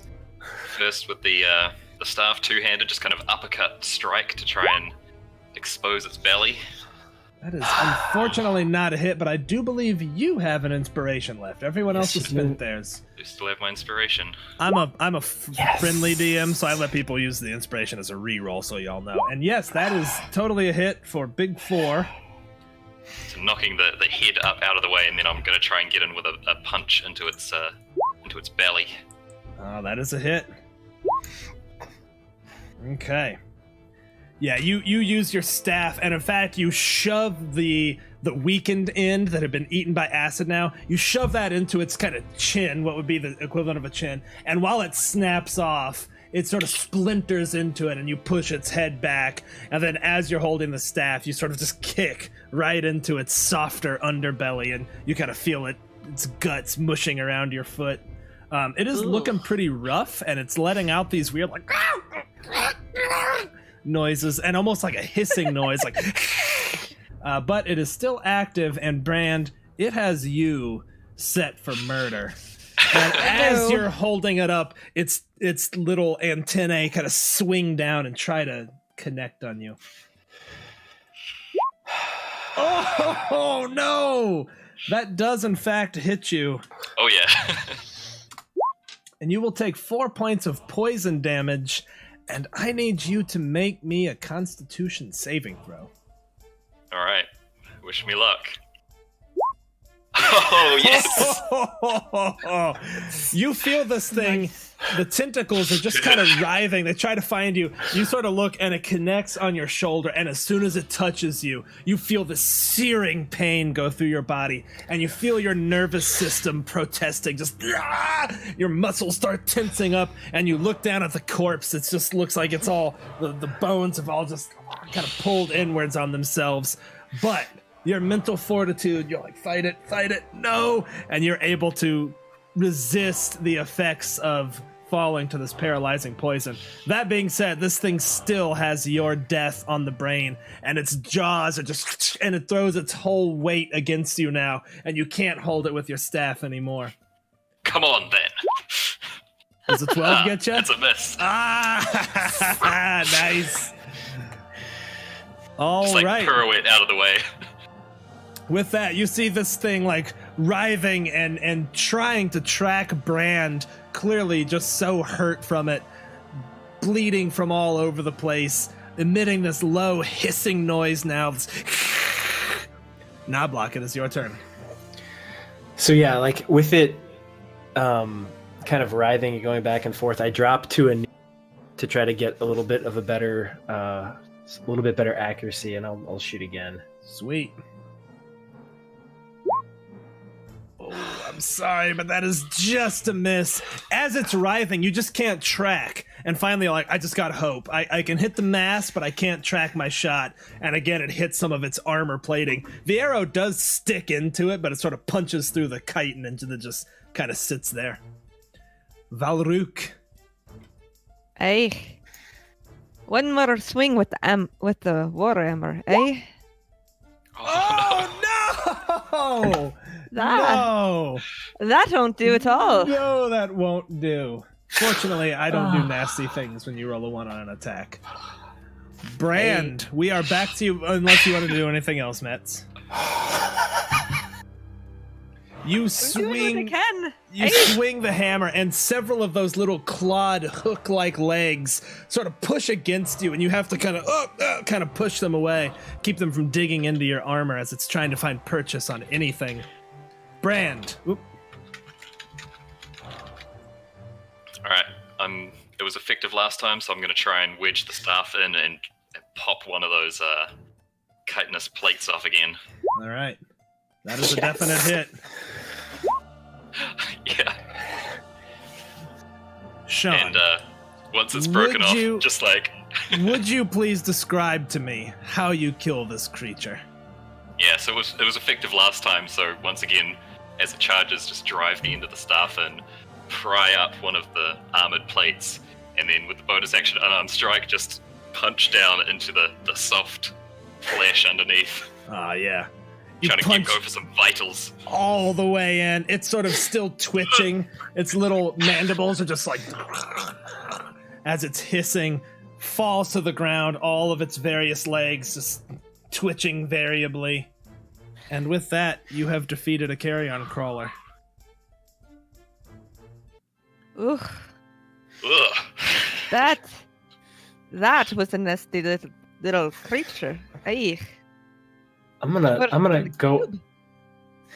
go up to it and I wonder if I could get one claw. Cut it off. Take it as souvenir. Show everybody what we.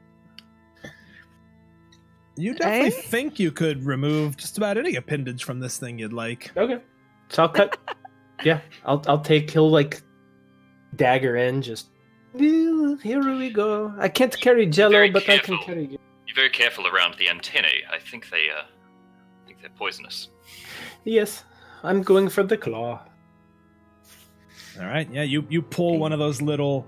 It's maybe about this big, and you can see that it has several of them, probably 2 or 3 dozen, that it can kind of use to pull itself along the ground like a centipede's leg, essentially. But it's bone-like material. It feels like fingernail material. Okay. Brand, you're looking a little bit worse for wear. Could I give you some healing? That would be most welcome. Yes, thank you. You can cast it. Casting Cure Wounds. Cool. Oh, there we go. Nice. 5. Sweet. All right. Can we see the guy, the dead dude? Yeah. Okay. Yeah, you see that he is just kind of laying there, again, his face and fingers all contorted and looking just awful. Let's see what he's got on him. Okay. All right, you go to investigate him, and you find strange tattoos. They seem to be nautical themed. You've heard enough about Luskan in the last several days of being here that you know essentially the political structure are these what they call ships. They're not actually ships, although they kind of own them. They're more like governing houses, right? And you know that the tattoos would very much signify what ship someone is. However, you guys just don't know enough yet. But you get the sense that this guy is connected to essentially the people that would run Luskan. What he was doing down here. Unfortunately, there is no evidence. You don't find any notes or anything else on him. He is dressed like he was intending to move stealthy. He's got a dagger, and he's got leather armor on, and a thick cloak, soft boots. So none of you know what any of these tattoos mean, no? I believe it marks him as essentially a noble or someone who works for a noble, or what similar thing they have here in Luskan. This may disturb you. I wish to take one of them with us to show, so we know who it is, or what house, or ship, or whatever. To return it to Hogrina? Yes. Oh. Unless we maybe we just draw it. Would that be better? That would be a bit easier to take, I think. Do you have parchment? I don't know. Do I have parchment? I mean, I think it's reasonable to Sure. assume somebody here has parchment. So I'll like roughly sketch. Cool. Yeah, you sketch out some Okay. of the designs. Some of them seem like kind of standard sailing tattoos, like the equivalent of mom, but other ones look more like more symbolic. In fact, you see one in particular that you're like, I'm definitely gonna draw that. It looks to be like a length of chain. You see these pieces of chain sort of interlocking, and in fact, he's got that down one arm and then down another arm as well. And that one seems to have some significance. While Knobloch's drawing, Brand kind of walks over stands side onto him and kind of adjusts his foot so he's putting the sole of his foot like up alongside the guy's boots. Kind of like look between the acid burned boots that he's wearing and the guy's nice soft sneaking boots. He's a human as well, so I think given the world of Dungeons and Dragons, feet sizes vary much more than they do in the real world. So relatively speaking, the boots are certainly much closer to yours than not. You could probably wear them fairly comfortably. They're a tiny bit larger, but some thick socks might help with that a little bit. I'll swap them out. Don't want to be walking around with acid burned boots. Might be suspicious. The March's version of John McClane. In fact, as you put them on, you sort of feel this like tingling in your foot. We'll discuss later. Take them off and look to see if there's anything in them. So as you look at them, you do see a kind of design, somewhat masterfully carved into the leather. You see feathers along the sides. Nice. I've made a good decision today. Yes. And if we are to remain unseen in Luskan, perhaps one of you would like the cloak as well. I shall try that. All right, I I Knobloch. imagine the armor or the rest of the clothes are probably a little ruined by this gut wound. Fair. But would it fit you? Is it going to be too big? Sorry. Is that going to fit you? It seems... Is it going to fit you? Well, I'm about 4'5". I'm a bit closer to human height than you, eh? How long is this? I mean, it's 4.5 feet long. It's standard cloak. It would come down to his calves probably. It's either one of you bigger would than need to me. cut or trim. Yeah, It's bigger than me. I'm gonna put it on though. all right. Just brushing the ground behind you. Just for a minute. You've got a nice train there. It'll... I thought it might fit, but it does not. Here, you can have it, Valrook. You take it. All right. While the We're cloak looting a dead body doesn't anyway. seem to have any magical qualities, it is really quite warm. It's warm but light. Kind of a unique property in this day. It feels like it could get wet and probably resist water fairly well. Nice. Wouldn't like get waterlogged necessarily. Probably a material that the sailors would favor here, since given that it both keeps you warm and would potentially be a little bit hydrophobic. It should prove most useful as we travel further north. It seems that way. So he didn't have any notes or... No notes. Okay. But again, as you look at him and the gear he had, he definitely was not here by mistake, and he wasn't equipped that way by mistake. You don't recognize him. He doesn't seem to be from your caravan, and certainly the tattoos do give him away as a Luskanite. You're also not sure if he was coming or going at this point. Well, anything else he has that's not damaged, I'm gonna take. Besides that, really just a dagger and then kind of, leather belts. He's got a pouch that has nothing really of importance in it. A ball of twine and a couple of coins, couple silver pieces. Okay. You guys can each have 5 gold pieces. We'll round up. Okay. There's a ladder, eh? Should we send one of you sneakier ones up there to take a peek? If it goes up dark, neither one of us will see it. From where we are, does it look like it's got another grate up at the top? It does, although this one doesn't look like it's been damaged at all. And while it has been set back in place, just kind of looking at it, it doesn't appear tarnished. Valrook, here, take this. And I pull out a mirror. Go to the top and just kind of take the mirror and look and see what you can see. Okay. Just slide it through and just peek. Use the angles. Okay. I'll do what I can. And then I climb the ladder, All right. I guess. Yeah, you climb up and you're kind of like, all right, got to stick the mirror through the grate. And as you do, you bump the grate a tiny bit. You can see that it's completely loose. I mean, it's heavy. You could absolutely shove it to the side. You look and it's clearly a storeroom of some kind. You see some lights down a hallway, torchlight, and then you just see crates and barrels kind of everywhere. Hard to tell what they are given that you're looking from the ground up, but clearly just a storage room.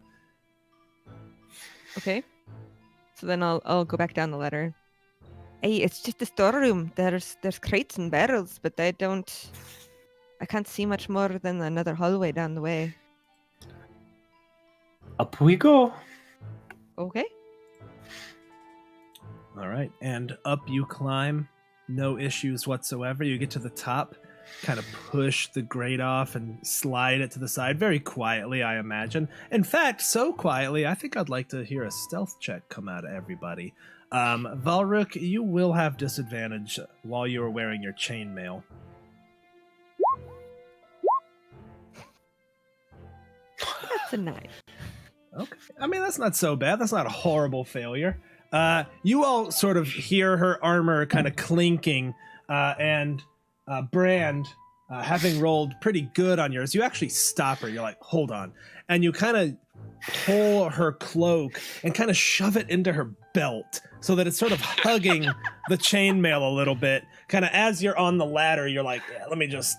And you actually secure it a little bit so that it's at least muffled, and in many cases doesn't have wiggle room as this cloak is kind of pulled tight. Valruk, it's ever so slightly embarrassing as you're just hanging there and feeling him tucking the cloak, and you're thinking about how you don't have a beard anymore. It's all gone. Years of growth. You had a beautiful feminine beard that was unrivaled in the caravan. But with that, you all sneak up into the storeroom, kind of no problem. And there's no windows in here, but you do hear voices. You see essentially a hallway, a couple of doors, and you see a door that's sort of slightly cracked. You can see that there are burning torches in there, and you can hear some low voices, but you can't quite make them out just yet. I'd put out our own torch at the sign of light up ahead. Cool. All right, and you sneak in that way? Okay. You pass one of the doors and kind of look into your left, and you can see that it is a barracks. And there's maybe 15 guards in there. Most of them are bedding down to sleep. A couple of them are kind of just sitting. You see a couple playing cards. They do seem relatively alert, but the door is just cracked where you're kind of peering in. None of them look on high alert. They just seem to be, at a moment's notice, they might be combat ready. Brand, well, you tell me, what's the order you're going in here? I'd probably be going first. Okay. Yeah. All right, so Knobloch, Smaller I think silhouette. you and Brand do the old, like, Scooby-Doo where you both kind of look in the door. Valruk, you're behind them, like, just doing your utmost to, like, move as quietly as you can. I'm trying so hard.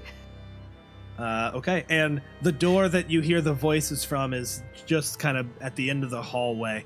And as you can kind of get a little bit closer, you do hear this sort of nasally voice talking to a much deeper baritone. I need one more stealth check from the group. Valruk, you will not have disadvantage here.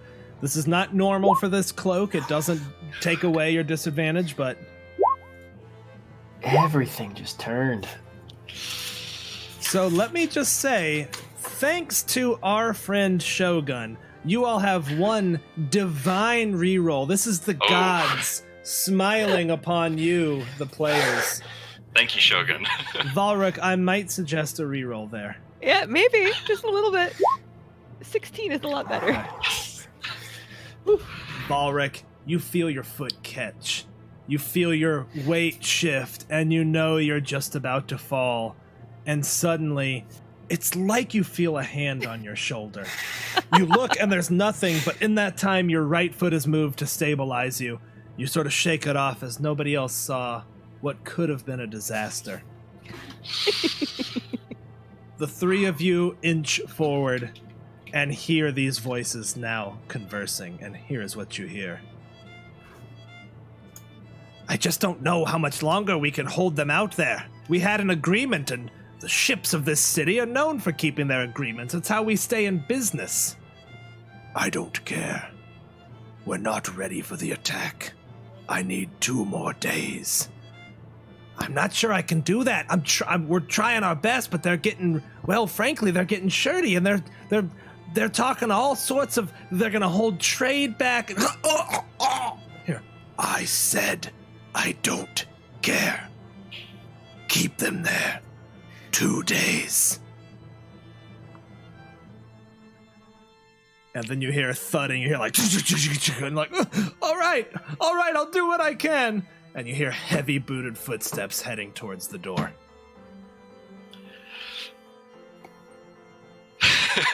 Quickly scamper back towards the storeroom, I think. Yes. All right, Definitely. one more stealth check, please, from everybody. Fuck. Oh God.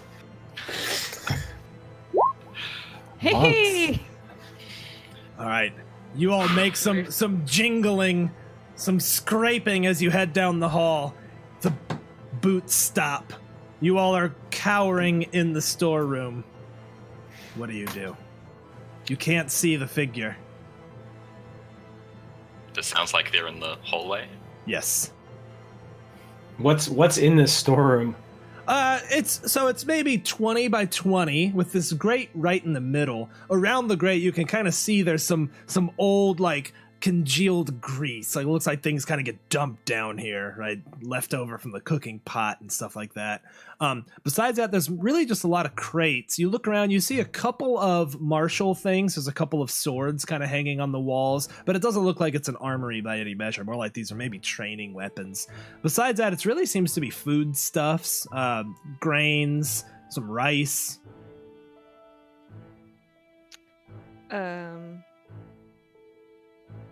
Is there any way to, like, hide behind a thing of rice? You or could absolutely hide a behind. barrel? Jump in a barrel. Yeah. Can I be a dwarf in a barrel? Absolutely. Let's let everyone roll stealth one more time. It is dark in here, so I'll give you advantage on this one. Oh boy. There you go. Oh my god. Jesus. Crits! Oh my God. I've These rolled a boots, 10 man. on every These beautiful stealth check. stuffed boots. 10 on every stealth check in here. Brand, you disappear. And you hear a voice from the hall. Is someone there? Was some insolent soldier listening? And you hear a voice from the barracks like, I'm sorry, no sir. No one was. Silence! Oh, while he's a little distracted, I want to try and get a peek through the door. Alright, you Even get a just peek. to make out if it's like a silhouette, if I can make out what race they might be, or Yeah, any- you look and you see shiny plate mail and a red like scarf that's like pulled up pretty high, like up to about his chin, kind of wide, bald, scar on the side of his face. A man you don't recognize. Seems to be kind of he's now pushed the door open to the barracks and he's like, was someone listening? And they're like, no sir. You think you have a slight window of opportunity as he's distracted. Yeah. Let's go. Make our way over to the grate. All right. Let's get another stealth check from you guys. I mean, I just like watching you course. fail them horribly. Sorry to Show have us all the these squirm. rolls here. Another 10. Everything's been a 10. It's better than a 6. I've All right. used up all my good rolls now.